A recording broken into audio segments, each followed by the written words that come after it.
Awesome. Well, it's great to have everybody here today. I'm going to turn down our music and thank everybody for joining. We are recording, so we'll have an opportunity to share this out with the community as well. This is very much as titled a group therapy session, meaning we don't have a big, heavy agenda. We don't have a bunch of preset speakers. We have an opportunity to speak about what we've done, what we've learned, and how to come together on it. So I'll start out. I am Gail B, and I'm here from the Chicago Sales Enablement Society. We've got a great board that works together to do a handful of online events. We usually do about 8 online events a year. And then we usually do about 4 in-person events. So if you're in the Chicagoland area, we welcome you to come to the live events, meet with us in person. If not, you can find us in other events in the Enablement Squad Slack channel and on LinkedIn. Mia Makari was supposed to host today, and she got really sick and unfortunately had to back out. So I'm pinch hitting for her today. Part of SES's mission in general, and definitely for us with the Chicago branch, is that we really believe in making a difference. And we know that that means doing events, having live events and virtual events where we can bring our community together. And I think, for anybody who follows me on LinkedIn, I've talked a lot this year about community and what it means to build a community and grow a community, especially in times of stress. And this has definitely been a stressful time this year.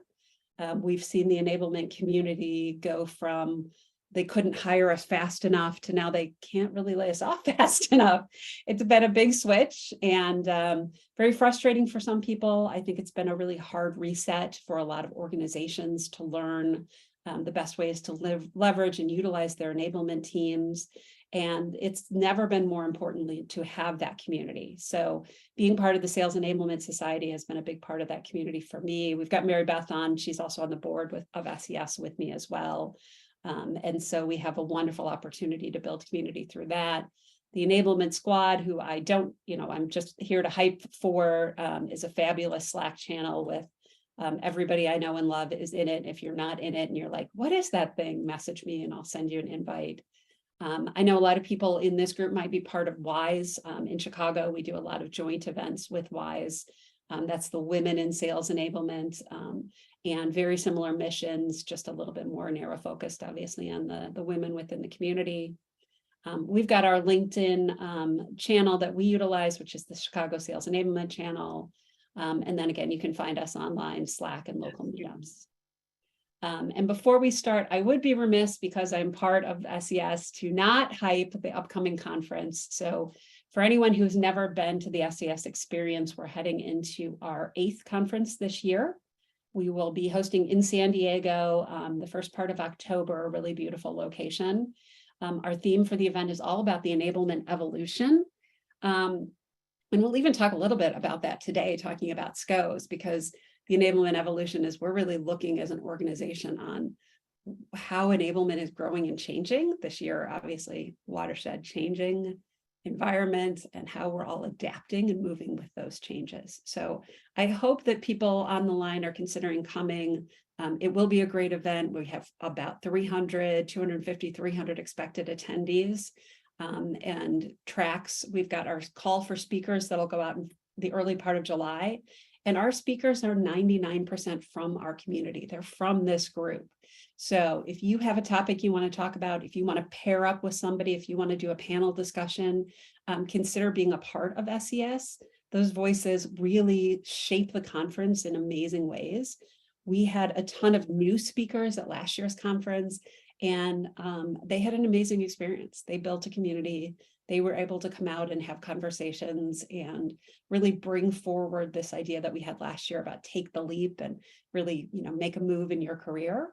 And talking about evolution, I think we all have stories to tell about how we, as practitioners, are moving and growing our practices with the way that the world is moving and growing this year. So I highly encourage people to come on out. I hope we get some great attendance.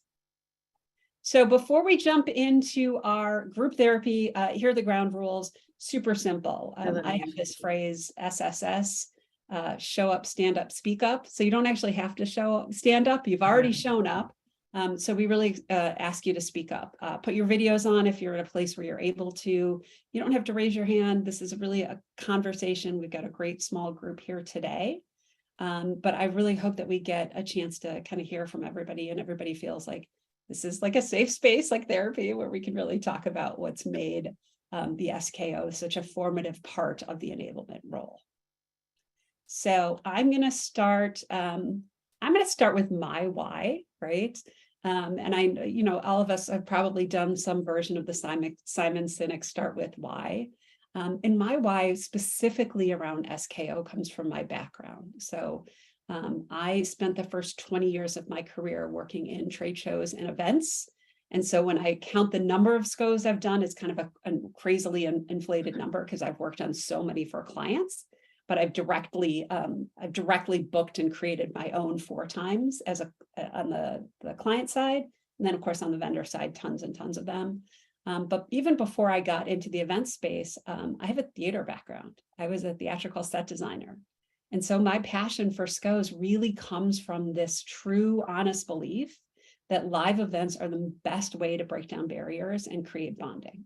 And as we've moved into this virtual world, it's so much harder. I know every enablement person I'm talking to is just stretched to the limit with how are we going to continue to create community within our orgs when we're in a fully remote world. And SKO is one of those cornerstone places that we can do it. I truly believe that ROE will always be worth more than ROI. We'll talk about what ROE is in a minute.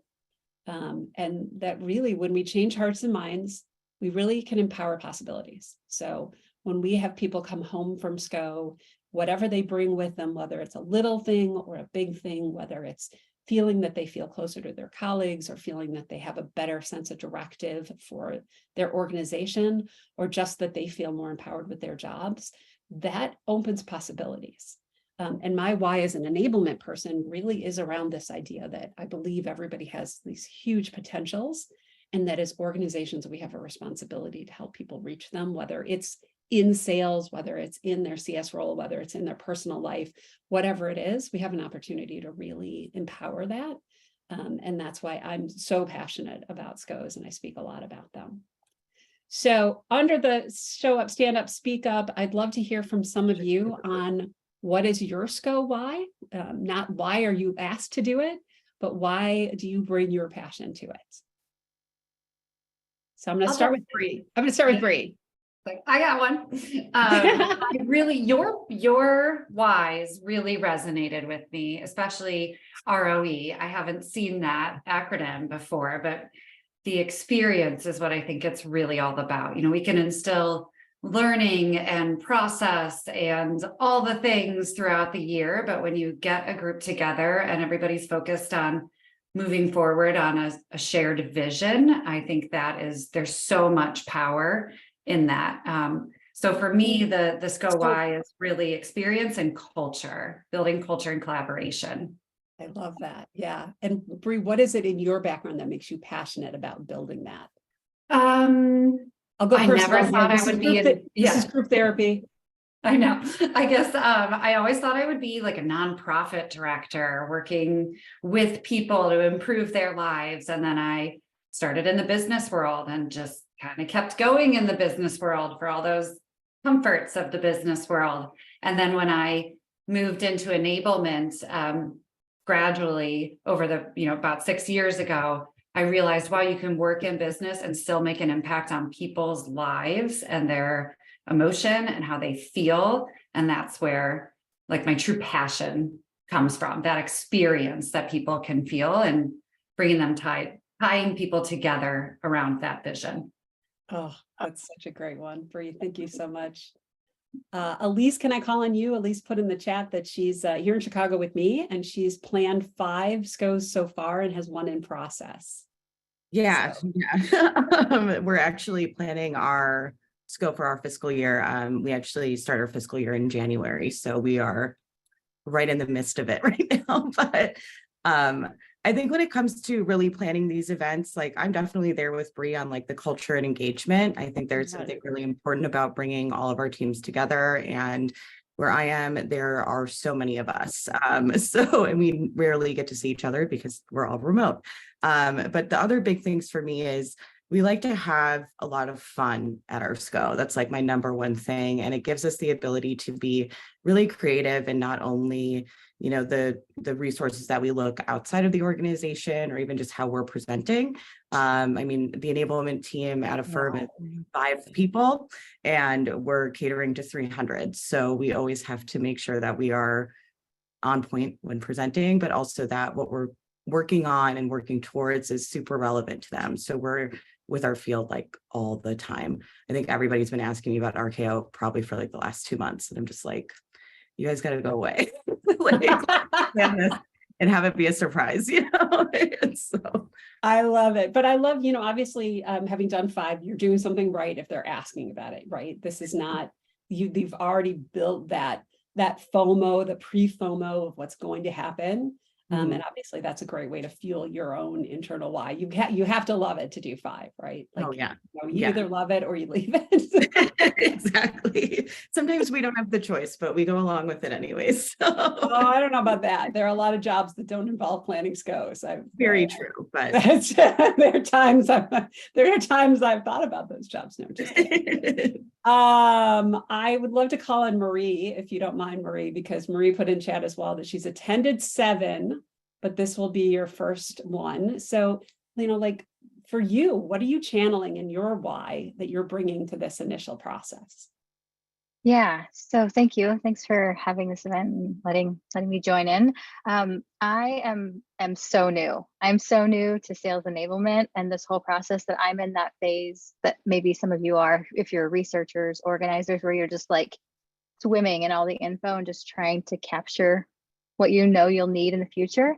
I just started my sales enablement management role this week. And I have been, thank you. I was actually at this company I am now previously in a sales role. I was a sales leader and they asked me to come back as a sales leader. And I said, no, thank you. But if you'll let me come back as this, I would love to. And so they said, yes. So I'm establishing the role. I'm a department of 1. So I right now am like thinking about all of the things that I want to do to support the team. And I know that this is essential. So yeah, my why is to just learn as much as I can from people like yourselves who've been there and to see what best practices and passion I can bring to this. Oh, that's so exciting. And I love that you were a boomerang and they offered you a role and you said, no, I want this. I want to sit at this table. You're going to find, Marie, I think the thing I hope everyone on this call feels that the enablement community is so strong. Like it's amazing. And for me, having come out of the world of events and theater before that, very community based. And then when I was a sales leader, I felt a lack of community, right? There isn't as much community in sales leadership, but there absolutely is in enablement. And while this isn't a tactical session on SKO, Marie, we definitely, you have a very large group of people here that will help you brainstorm, that will, reality check you when you feel like you're going to jump off a small bridge or a tall building, whatever. So that's part of this community. So anyone else want to volunteer their why? Why are we doing this? Jackie? Yeah, so my role is probably a little bit different, and I go, should I attend this? Should I not? So I just went for it. But I actually lead up commercial excellence, and in that we have sort of sales operations, commercial technologies like CRM systems and Power BI for analytics, and then we've got a person, one headcount for enablement. And I don't know if it's traditionally defined. Meaning it's not like a longtime trainer. The person in that role comes from a finance and customer service and sales background, so it's probably unique. But I call him Coach Ray because he goes in and also helps with things like business reviews and other probably non-traditional things in this area. So I'm part of a Fortune 500 company here just outside of Chicago, and it was part of an acquisition 5 years ago. So there's this giant conglomerate of a company. And then there's our cute little business that comes in and tries to assimilate, right? And so I've attended 24 sales kickoffs in my career. And as we're planning, as my team is responsible for the kickoff meeting, first, and I can't necessarily compare the companies I've come from, you know, the SKOs are anywhere from 1,000 to 2,500 attendees. This business is 100 sales reps in the US, and we've got about 100 outside the US. We kind of tag team for both of them. So I'm just seeing very different approaches where I am currently, right? And in the US, my team plans it. Internationally, it's very much led by the local leader, ultimately the commercial leader. So I'm really attending here to kind of understand what best practice looks like, because ultimately we have SKOs to get everybody on the same page to drive, you know, growth and achieving the business targets. And in my world, sometimes that's process and sometimes that's enablement. So we've done a lot of foundational selling skills. Look, that makes for a very boring SKO. So nobody wants to sit in a room for 3 days without windows and learn selling skills. So I'm really here to kind of learn best practices and see how we can make them a little bit more fun. Nice. Well, I'm really glad you're here. Thanks for the background. And I think one of the things that's amazing about doing a SKO is that we do bring in the kind of the thoughts and feelings of our sales leaders, of our sales people, of our upper leadership. I mean, obviously it's a very expensive event. So having, you know, being able to sell up and down the ideas of the event are really huge. And so we're going to talk a little bit about, you know, that idea of alignment. But having Jackie, you here is wonderful because you're bringing a different perspective in. So, and 24 SKOs, you know, maybe what you don't like. Sure. Yeah. Yeah, if I may, Jackie, especially if you're going to have like 2 different events, looking at it from what's the consistent message that you need to share with both audiences, especially at the executive level, and then what is it that needs to be unique for each audience for what their, you know, culture or what they focus on. And then from an idea perspective, to keep things not boring, one method that we've embraced here at the Sales Enablement Society is experience rooms.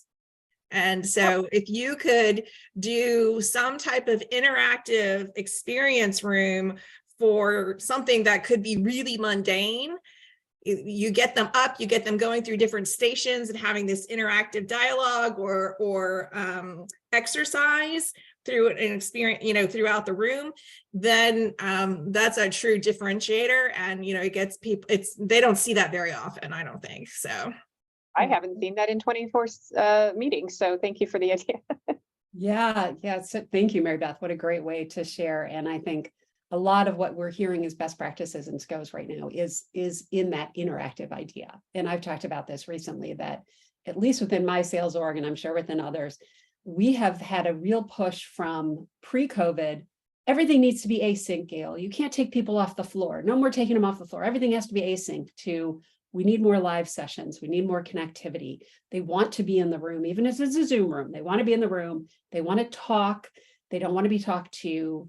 And, you know, experience rooms are a phenomenal way of doing that, where you can get a lot more participation in hackathons, which our friends at the Enablement Squad are doing, which we are actually doing at the experience this year.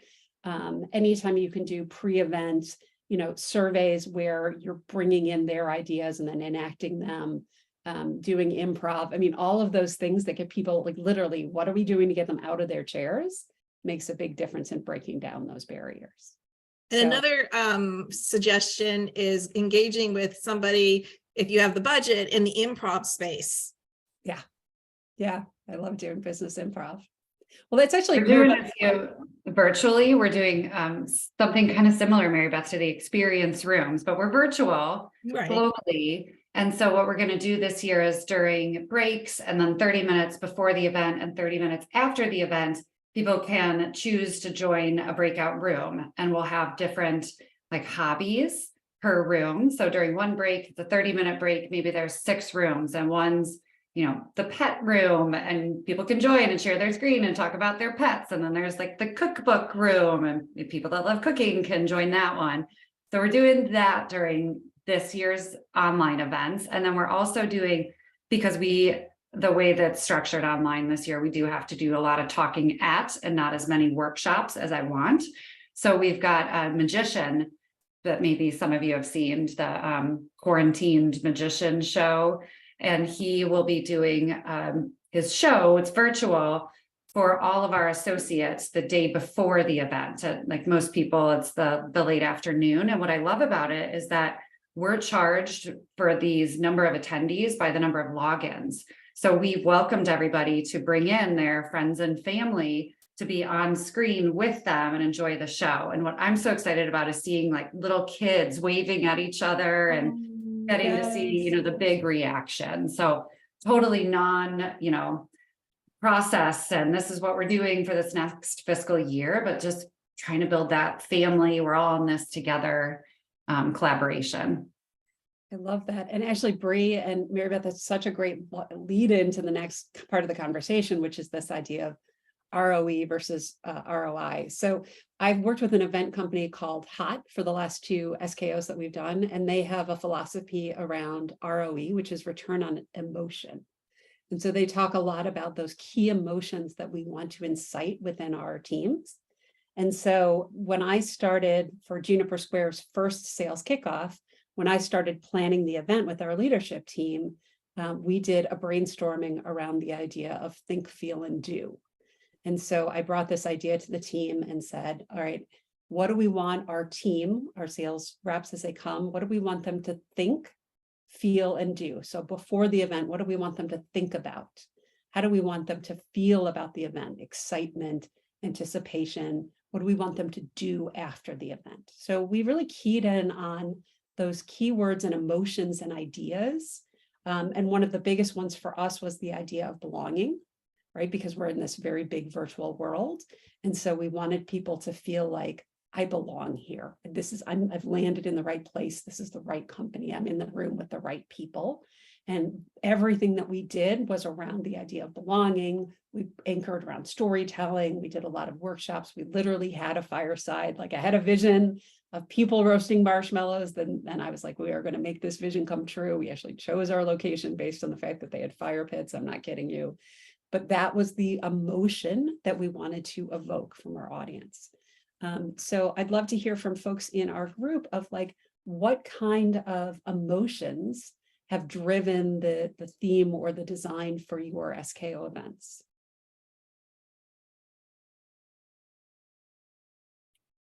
And I just dropped in the chat, there is a LinkedIn page and Thought Leader has belonging at work, actually. So just shared that. I love that. That's perfect. Great timing. I was like, oh. Yes, yes. So think about some of the emotions that you maybe have felt as an attendee at some of these events. Marie, I'll call on you, Marie, since you've been at a handful and you're just kicking off your first. Like, what do you feel like is the emotion that you want your teams to come away feeling? Yeah, I have only worked on remote teams in a sales capacity. I've never been in person for any sales team that I've been a part of. And so just a big part of it is that physical proximity, which, you know, like, I know I love working remotely. I never want to be anywhere else, you know, other than my little space, but I also really love my coworkers and they're super fun and dynamic. And as much as we learn about each other, you know, over text and IM and messaging all day long, there's a different experience when you're there sitting next to each other. So I think it's all those emotional, experiential moments that really have the biggest impact in terms of like establishing those relationships that are going to pay off down the road. You know, when you need assistance, when you need to collaborate with someone, having the established relationship when you don't, there's no ask, right? You're just there to have fun and to connect.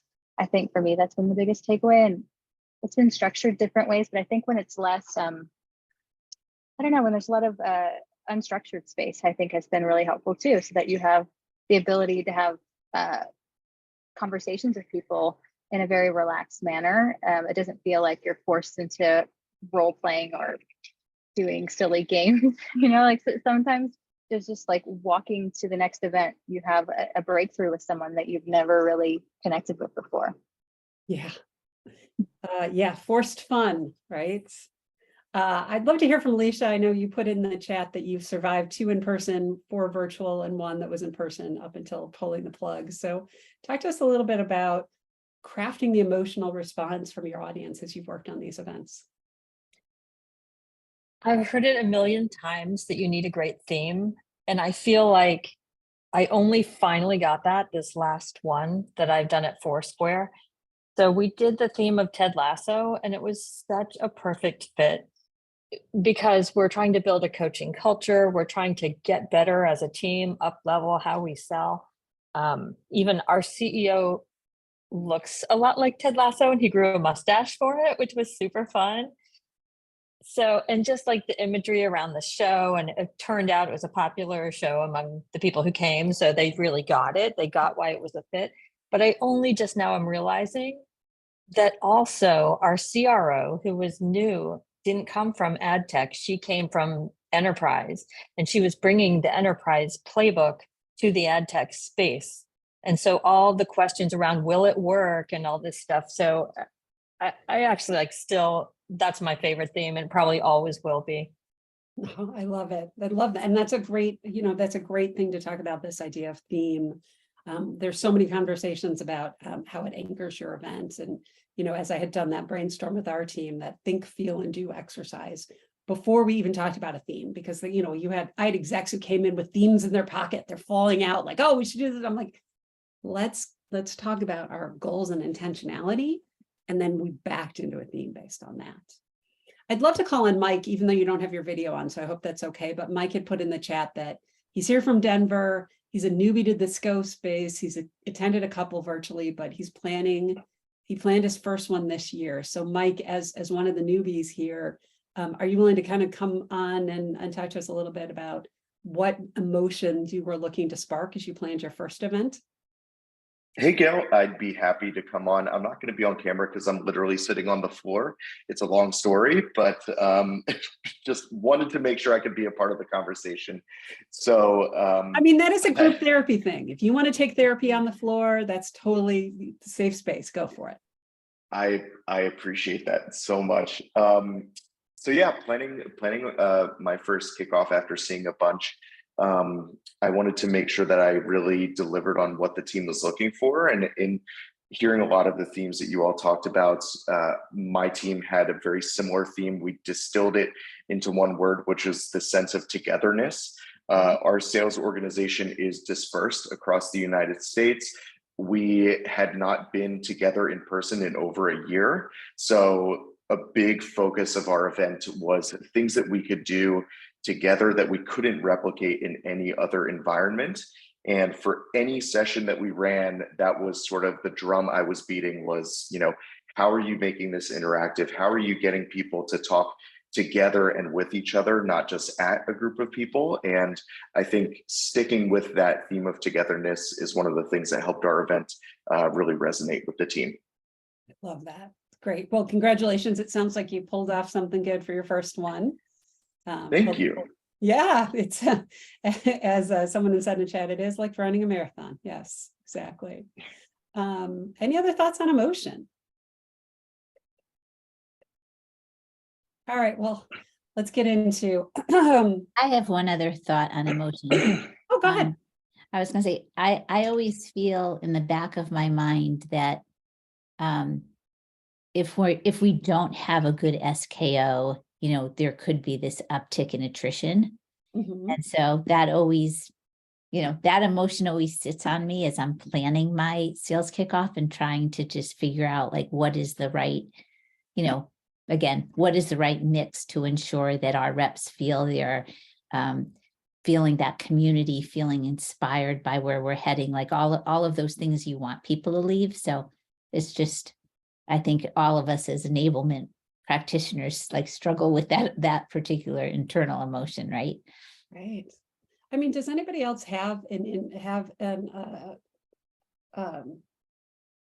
metric around that they're being metriced on? I'm sorry, I lost my train of thought. As an enablement leader around attrition, like one of my calls for the call outs for my team is to reduce regrettable attrition. Yeah, Maria's nodding. Yeah. Yeah, It's a big for you as well. So that, yes, this idea of building a culture hasn't always been an enablement function, but the realities of what it costs to really replace salespeople has become, at least for me, and I think for a lot of people in our community, a real part of how do we create that community, not just through SKO, but through ongoing events that allows us to make sure that we're retaining our top talent. Yeah, one thing your emotion slide had me thinking about, we're in tech. Hey, so a lot of our team is worried about, a lot of layoffs in tech. There's a lot of companies whose stock is going down. So coming out of SKO, I really want them to feel like they're in a good place and a safe place and like energized about where the company's going, because there's just so much fear, I think, across all industries right now for that kind of stuff. Yeah. Yeah. And that's, you can read a lot about the idea of making your SKO a 365-day event, right? Like it can't just be that moment in time. How are we carrying it forward in other all hands, in activities? We came out of our, as I said, we anchored on the idea of storytelling. We did a storytelling contest that we followed on with, and then we've got a big push over the summer on demo skills that will lean into those storytelling as well. So keeping that alive. And part of that is bringing them back to the emotional moment of that fireside, bringing them back to that feeling of community, because we're not going to have another in-person later this year. Budget's not going to allow it. So it's going to be a full year before we have them all together again. And we have to continually bring them back to that emotion. So I love that, Jared. Thank you. Let's talk about the expectation versus reality. I was thinking this morning about the Instagram trend, if anybody remembered how it started, how it's going. So, how it started, we all start with these great big visions of what our SKO will be. We obviously have to sell it up the chain. And we have to sell it down. We have to sell it to our reps of what are you going to get out of it? What's the WIFM for you, for your time, for the executives? What's that ROI? Because they are going to look at ROI, not just ROE, for their investment. And then that reality. So, how have, I'm not necessarily looking for horror stories, although you can have that, but, how have some of you managed when that reality isn't what you expected? Maybe you arrived on site and you've got some shortcomings in the hotel or the food and beverage, or your keynote speaker just fell flat, or something happened that has turned those expectations into a hard reality. And how have you kind of gotten through those tough moments? I'll just share one horror story. I was about to say, Bree, I can Yeah. see your face. You have one for me. It was, oh my God. I started in this role building the sales enablement department in November. So I'm still a newbie here. No, my first day, they said, okay, so we have a sales kickoff. It's around the world. So it's really 3, and they're at the end of January. Said, okay, but it's the first week of November and I don't know a soul here. And he said, yeah, but everybody's booked their tickets. And so we've got 3 events and it's all on you. It was crazy. We got through it. They were amazing events. The third one, they were 3 weeks in a row. We're flying around the world.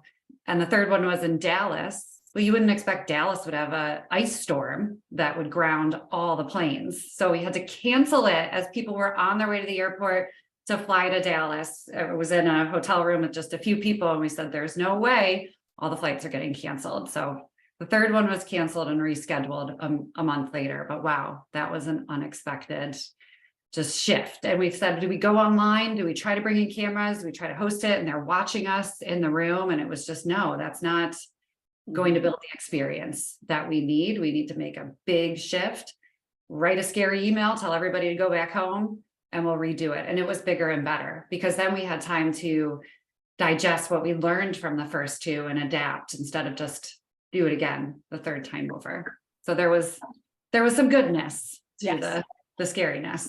And then I was stuck in a hotel for a week because I couldn't leave Dallas. I know. Week in a hotel in Dallas is that's a thing. What a fascinating story. Bree, as you, obviously you were new in your role.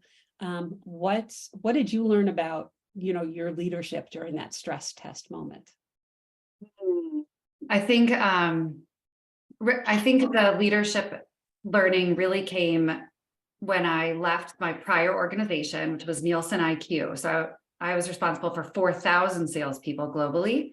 And my expectation of what a sales kickoff was, my favorite theme was race to revenue. And we did everything in a race theme. We had sweatbands and whistles and RevOps track jackets, and they were following their sales opportunity as like hurdles as we went around the track. It was fantastic, flashing lights, big fancy dinners. And then I joined this org and he said, okay, 3 sales kickoffs around the world. Yeah, I got this. And I'm thinking, oh my gosh, I got to get a stage. I got to get all these things. The expectation was so small here. It was, no, there's 50 people at each of those, and stage, no, that's not our culture. Microphone, no, people aren't going to like that. And so I was able to adapt pretty quickly, but that level set of expectations, I didn't have enough time to really push the needle where I wanted, but I really dug in. I'm now planning our next kickoff, which is in July. So that was a half year. Now we've got the first year. And I shared the agenda with the other sales leaders on Tuesday, and their jaws were on the floor. They said, this is like nothing we've ever seen before. And I said, yes, this is what a real sales kickoff looks like. It's not a QBR that you call a kickoff. So now we've got guest speakers and keynotes and engagements. And I learned about myself, like, don't settle, and don't let them tell you what it should look like, because that's how we've always done it. I said, no, we can do better, and we can bring people closer if we do it this way. And they bought in. Way to move the needle and make an impact. Thanks. It would have been a lot easier to not, but I wouldn't have been proud of it. Yeah. Those are the growing pains, right? Yeah. Yeah. Yeah, I love it. When I was at PandaDoc, I had a CRO who fought me on SKO the entire way. He kept saying, you're the expert. Then he fought me about the stage and the this and the that. And he walked into the ballroom and the lights are on and the logo's up. And he just turned around. He goes, okay, you were right. Yes, this is where we are. This is how to do it right. So I love that. Believe in yourself and be willing to be the expert. So anybody else? Expectations versus reality. I wouldn't say it's a horror story, but it's almost a tradition at this point. I've planned 3 SKOs now and helped with 1 President's Club trip, all in different locations over different years. And we're big golfers at our company, so we always kick off our events with a company golf outing. It has rained all 4 times in 4 different cities on 4 different dates. And it better rain this year because we got to keep the tradition going. I don't know what else to do. Jared, you might take a hint. Just take a hint from the universe, maybe just pick a different sport. Ping pong is really popular right now. I hadn't thought of an indoor sport. That's a good idea. Or what about Top Golf? At least then with Top Golf, you'll be beneath the covering. Yeah, that's a good idea too. Yeah, we gotta get these people undercover. Yeah, right. I will say there's always a disconnect between expectation versus reality on some level, whether it's a horror story, whether it's an executive expecting something smaller or something bigger, or something that happens on site. And I think you never know your team as well as when you have to handle that adversity. And I will tell my quick story, which is when I was at PandaDoc, we had our sales kickoff, the first one the company had ever had. And we opened on February 24th of 2022, which, if anybody remembers, is the day that Putin attacked Ukraine. And this was important because 1/3 of our staff was located in Eastern Europe. And we had 18 representatives from the PandaDoc team who were from Ukraine with us in Lisbon, Portugal, when this happened. And our company founders were both from Belarus. So they knew what it felt like to have Russia attack their country. And we, the show went on. We went ahead and we did it. And our CEO got up on stage and gave this amazingly compassionate, unscripted opening and said, if this is a help for you to be here and be present, be here. And if you need to leave, we'll completely understand. And not one person left. And it reinforced the culture the company had built. And it really showed strength in what we do in the hard times is the best of us. And it was a terrible story, but it's also an amazing story to be able to understand how the organization came together through it. All right, let's talk about one of my favorites. Oh, competing priorities, right? I feel like sometimes I'm the little person right under the front of that, right?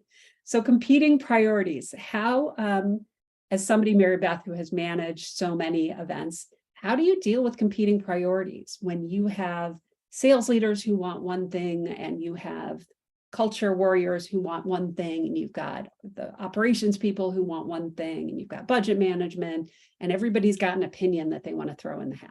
So how do you manage all of that? You juggle. You juggle. Yes.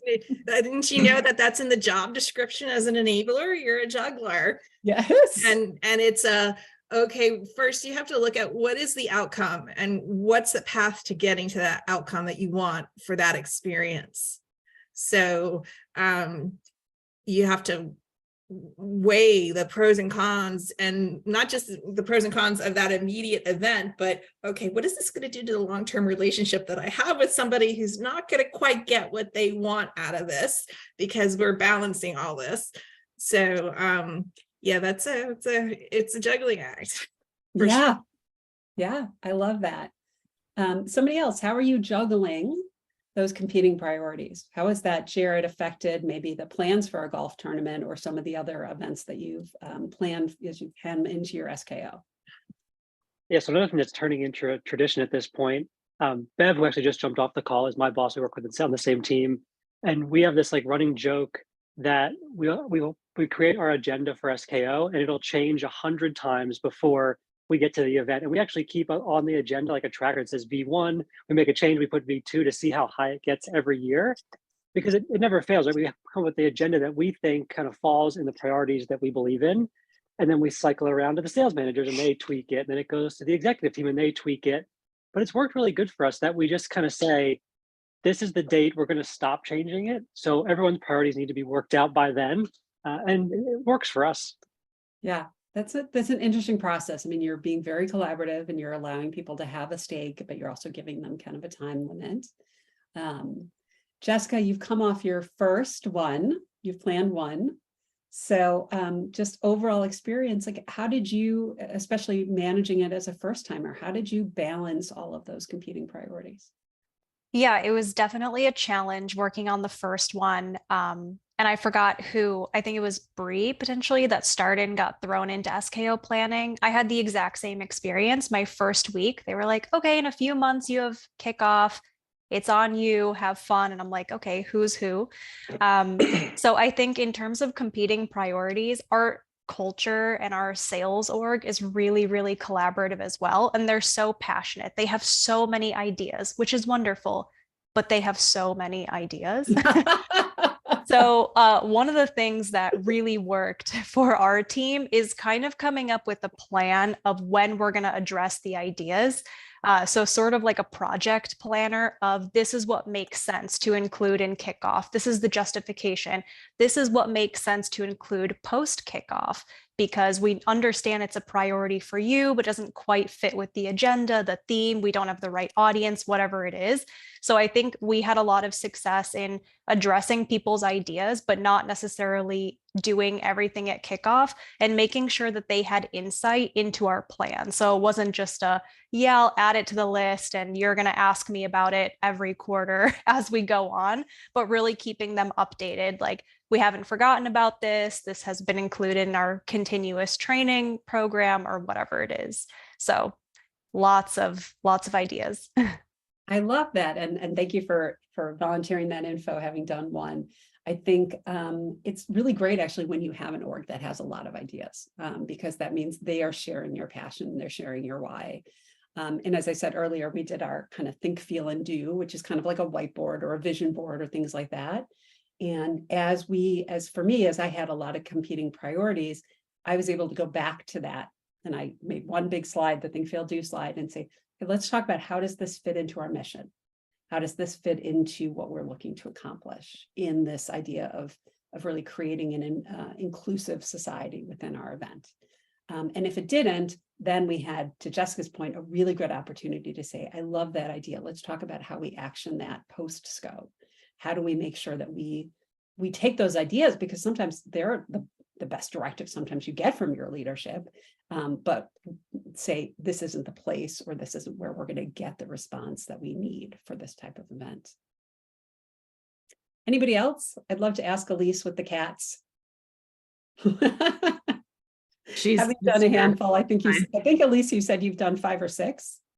Yeah, I've done around 5. We're currently planning our new one, I'll say. But yeah, when we look at competing priorities, we do really, there's a couple of things that we do. Generally for us, we are kind of lucky in that most of our executive leadership is pretty hands off. They're kind of willing to show up and do what we want them to do, which is great.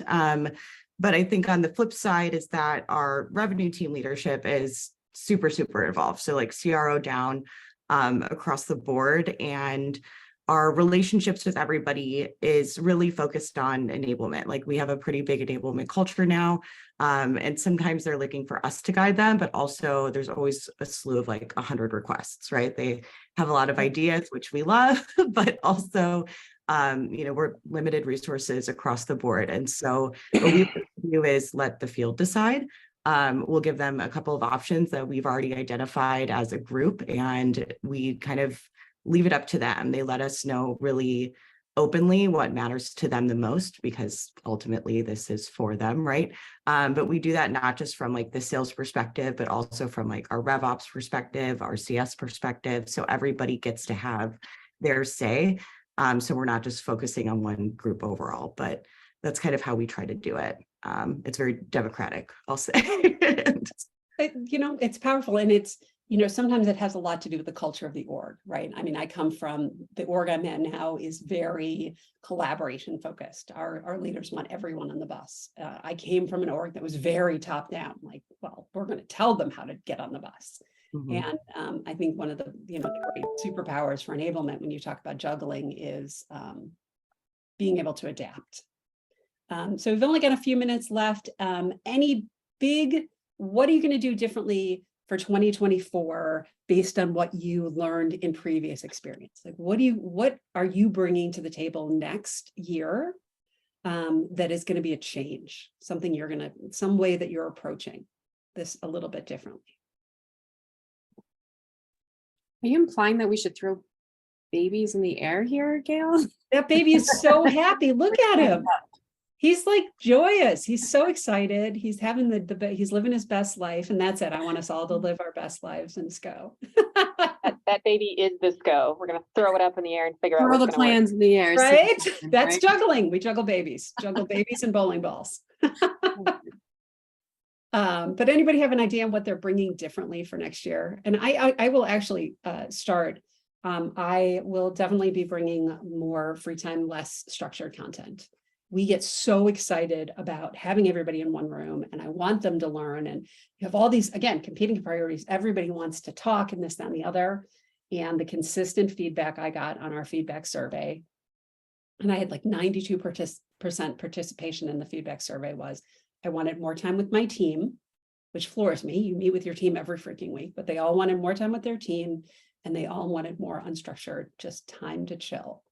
And it's really hard when you have that ROI component where somebody's saying, listen, Gail, it's costing us, $37 a minute per person, right? Or whatever the magic number is. It's very expensive to give them time to just sit around the bar. Like, that's just going to rack up the bar tab. And being strong enough to say, we have to be able to be willing to build those quiet moments in. We've talking about that for the SES experience as well, because as we come for the national conference, we know people are going to want to hang out and talk to each other.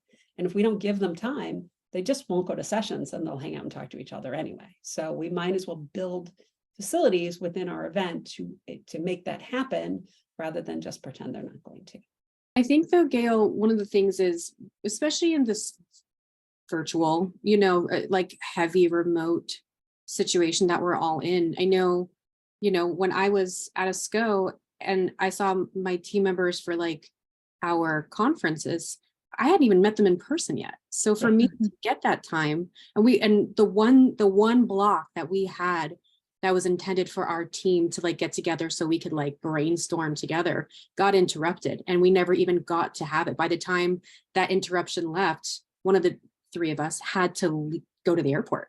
So we never really got the time to have that. And I think, while we might be on Zoom, on a regular basis, the thing that we really miss is not just the energy that flows, but also the ability to brainstorm.